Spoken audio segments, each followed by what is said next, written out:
Hello दोस्तों, कैसे हैं आप। मैं गौरव स्वागत करता हूं आप सबों का आपके चैनल AEPS पर। आप में से जो भी लोग डीलेड में नामांकन करने के लिए फॉर्म को फिलअप किए थे और एग्ज़ाम का इंतज़ार कर रहे थे, तो मैक्सिमम लोग को पता भी होगा, पर मैंने अब तक अपडेट आपको नहीं बताया था। अब क्या है कि बोर्ड की तरफ से एक आदेश आया है, जो कि अब आपका इसका जो नामांकन होगा सो पहले की तरह ही होगा। जिस प्रकार से 2018, 20, 19, 21 इन सभी सत्रों का जो एडमिशन हुआ है नंबर के आधार पे, उसी प्रकार से होगा। तो आइए पहले समझते हैं। आगे बढ़ने से पहले एक बात, आप में से मैक्सिमम लोगों का एक ही क्वेश्चन है कि आपने जो फॉर्म फिलअप किया था, जो आपके पैसे लगे थे, जमा जो आप किए थे, उसका अब क्या होगा। तो देखिए, उसका अपडेट अभी बोर्ड की तरफ से नहीं आया है, और उसका निरा और उसका कुछ ना कुछ बोर्ड की तरफ से उपाय आएगा कि आपको उस पैसे को कहाँ एडजस्ट करना है या फिर किस प्रकार से वापस करना है। अब तक कोई अपडेट नहीं आया है, ठीक। तो उसके लिए आप लोग निश्चिंत रहिए, आपको मिल जाएगा। अपने यहाँ पे क्या है कि एक अपना एक डैट होता है, एक PTEC होता है और एक BBIT होता है, ठीक। तो अब आपका नामांकन करने के लिए क्या करना होगा, सबसे इजी मेथड पहले आप समझ लीजिए क्या कैसे करना होता है। हर ज़िला में एक डाइट संस्था होती है, ठीक। PTEC होता है। तो आपके उस प्रॉपर कॉलेज के वेबसाइट पर जाकर आपको एप्लीकेशन फिल करना होगा, जिसमें आपको अपने बारे में और 10th 12th का नंबर ये सब आपको बताना पड़ता है, ठीक। उसके बाद हर लोग अपना एक पूरा ओवरऑल मेरिट लिस्ट निकालेंगे, जितने बच्चे उनके पास फॉर्म डालेंगे। मान लीजिए कि 2000 बच्चों ने फॉर्म को फिलअप किया किसी कॉलेज का, ठीक। फॉर एग्जांपल पटना में जो डाइट विक्रम में हो गया, तो पटना विक्रम का जो अपना डाइट हो गया, उस पर 2000 बच्चों ने फॉर्म को फिलअप किया। 100 रुपये चार्ज होती हैं शायद, फिलअप किया, ठीक। अब 2000 बच्चों का क्या लिस्ट आ जाएगा कि किसका कितना नंबर है, क्लियर है, और कितना हाईएस्ट है और कितना मिनिमम है, ठीक है। अब आपको काउंसलिंग के लिए बुलाया जाएगा, जिस प्रकार से हम लोग का हुआ था वो मैं आपको बता रहा हूँ। उसके बाद एक काउंसलिंग का डेट आएगा। अब 2000 बच्चों में से पहला दिन काउंसलिंग में जितना बच्चा पहुंचेगा उसका लिस्ट बनेगा। काउंसलिंग में अगर आप नहीं जाते हैं तो फिर आप लिस्ट से बाहर हो जाइएगा। आप काउंसलिंग में जा रहे हैं, इसका मतलब है कि आप उस कॉलेज में एडमिशन लेने के लिए इच्छुक हैं, ठीक। फिर लिस्ट बनेगा, उसमें आपका नंबर आ जाएगा, तो आपका एडमिशन होगा। मतलब कि पूर्ण रूप से आपके मैट्रिक और इंटर के नंबर पे ही डिपेंड करता है, ठीक है। तो आइए देखते हैं विषय क्या है अपना। सत्र 20-22 में डीलेड कोर्स में नामांकन की करवाई प्रारंभ करने के संबंध में, ठीक। उपयुक्त विषय के संदर्भ में निर्देशानुसार कहना है कि कोविड-19 महामारी से उत्पन्न स्थिति के फलस्वरूप आपके प्रशिक्षण संस्थान में 20-22 में 2 वर्षीय डीलेड कोर्स में नामांकन की प्रक्रिया में अत्यधिक विलम्ब हो चुका है तथा बिहार विद्यालय परीक्षा समिति द्वारा नामांकन हेतु टेस्ट लेने में कतिपय कारणों से असमर्थता व्यक्त की गई है। अतएव वर्तमान में विषयांतिक सत्र में अभ्यर्थियों का नामांकन पूर्व की प्रक्रिया के अनुसार करने का निर्णय सरकार के द्वारा लिया गया है।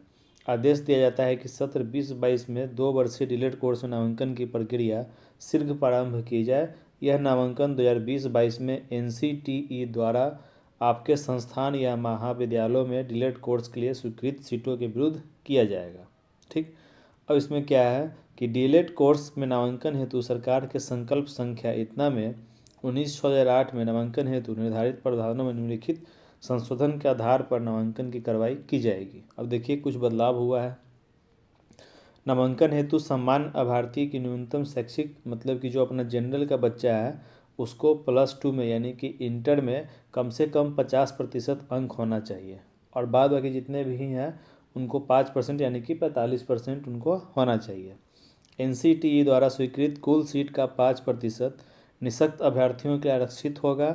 निःशक्त एवं उर्दू अभ्यर्थियों के लिए क्रमशः 5% एवं 10% आरक्षण लागू होगा, ठीक है।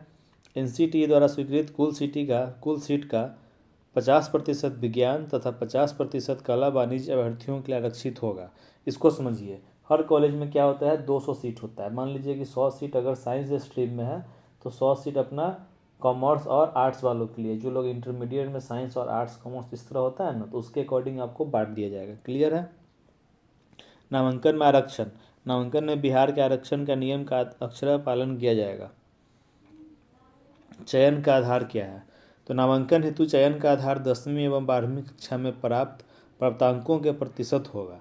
दोनों कक्षाओं के प्राप्त प्राप्तांकों के प्रतिशत का औसत निकालते हुए नामांकन हेतु मेधा सूची का निर्माण कोटिवार किया जाएगा। ठीक है, पहले आएंगे उनके पाठ्यसूचना दीजिए। देखिए यहाँ पे लिखा हुआ है ना, प्राप्तांकों के प्रतिशत का औसत योग्यता तथा जन्म तिथि समान रहने पर अभ्यर्थी के अंग्रेजी वर्णमाला में लिखे जाने वाले वर्णाक्षर के आधार पर जो नाम वर्ण अक्षर में पहले आएंगे उन्हें प्राथमिकता दी जाएगी। उम्र सीमा क्या है? नामांकन हेतु नामांकन वर्ष के जनवरी माह की पहली तारीख को अभ्यर्थी का न्यूनतम उम्र 17 वर्ष होगी। आयु की अधिकतम सीमा नहीं रखी गई है। ठीक है, आवेदन आपका स्टार्ट होगा 21 दिसंबर से, अंतिम तिथि है 4 जनवरी। मेगा सूची आपका आएगा 11 जनवरी को। मेगा सूची का प्रकाशन 13 जनवरी तक वेबसाइट पर आ जाएगा। मेगा सूची पर अभ्यर्थियों द्वारा आपत्ति करना होगा तो 20 जनवरी तक। प्राप्त आपत्ति के निराकरण आपका 27 जनवरी तक। नामांकन हेतु सूचना SMS द्वारा या आपके वेबसाइट पर 29 जनवरी को। नामांकन प्रथम सूची तदनुसार प्रतीक्षक सूची 15 फरवरी तक। नामांकन प्रक्रिया बंद 16 फरवरी। कक्षा संचालन की तैयारी 17 फरवरी से 18 फरवरी तक। कक्षा संचालन फेस टू फेस या ऑनलाइन 19 फरवरी। ठीक, ये था आपका ओवरऑल बात। अब देखिए आपका जो लिस्ट बनेगा, मान लीजिए कि आपको 10th में 60% है, ठीक, और इंटर में भी 60% है, तो आपको मैट्रिक और इंटर का एवरेज कितना हो गया? 60% हो गया। उसके अनुसार ही आपका लिस्ट बनेगा। सिंपल है, इजी है, आराम से कंसेप्ट को फॉलो कीजिए और फॉर्म को फिलअप कीजिए।